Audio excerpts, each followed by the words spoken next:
Celui qui a des oreilles, qu'il entende. Cette phrase vient clore la parabole du semeur, et elle pourrait sembler de trop après un récit déjà si clair. Et pourtant, c'est elle qui décide de tout. Car la parabole ne raconte pas seulement 4 sortes de terrains, elle dessine 4 manières d'entendre et nous invite à reconnaître la nôtre. Comment ne pas entendre ici l'écho du tout premier mot de la règle de Benoît? Écoute, écoute, mon fils, incline l'oreille de ton cœur.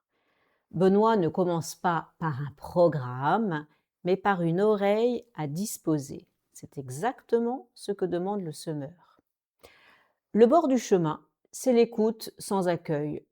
La parole ne pénètre même pas. Elle reste à la surface, piétinée par le passage, les oiseaux. Nos distractions, nos urgences, tout ce qui occupe déjà l'espace, tout ce qui nous préoccupe. Tout cela l'emporte avant que la parole ait pu entrer. Benoît demande pourtant à propos de la lecture, de la lectio, de vacare Deo, d'être libre, disponible pour Dieu. Le bord du chemin, c'est l'homme qui n'est jamais vacances, toujours occupé, jamais vide, jamais assez dégagé pour que le grain puisse seulement toucher le sol. Le sol pierreux, c'est l'écoute sans profondeur, un accueil réel, joyeux parfois, mais sans racines. Cela lève vite, trop vite peut-être, et cela séchera dès la première épreuve, faute de cette persévérance dans la durée que Benoît appelle stabilitas, stabilité. C'est l'enthousiasme du début sans la patience du quotidien qui seul fait tenir. Les ronces, c'est l'écoute sans hiérarchie.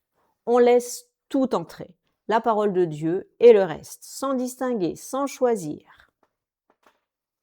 Et le reste, à force de pousser, étouffe l'essentiel.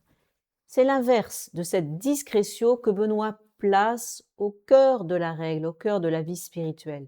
Au chapitre 64, il demande à l'abbé de tout disposer avec mesure, de sorte que les forts aient encore de quoi tendre plus haut et que les faibles ne se découragent pas.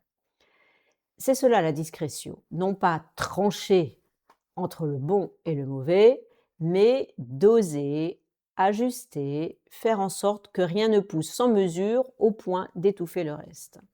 Exactement ce que les ronces, elles, ne savent pas faire. La bonne terre, enfin, c'est l'écoute qui fait silence pour laisser la parole descendre. Accueil, profondeur, juste mesure réunie, et qui donne le temps de porter du fruit. Pas tout de suite, mais sûrement. Alors, la question, cette semaine, n'est peut-être pas tant qu'est-ce que Dieu me dit. Nous le savons déjà, la parole a été semée bien des fois. La question est plutôt de quelle écoute suis-je capable aujourd'hui, là où j'en suis? Suis-je disponible ou occupé ailleurs? Enraciné ou seulement enthousiaste? Mesuré ou envahi par trop de choses à la fois? Incline l'oreille de ton cœur et la parole descendra cette fois jusqu'à la racine. Bonne semaine.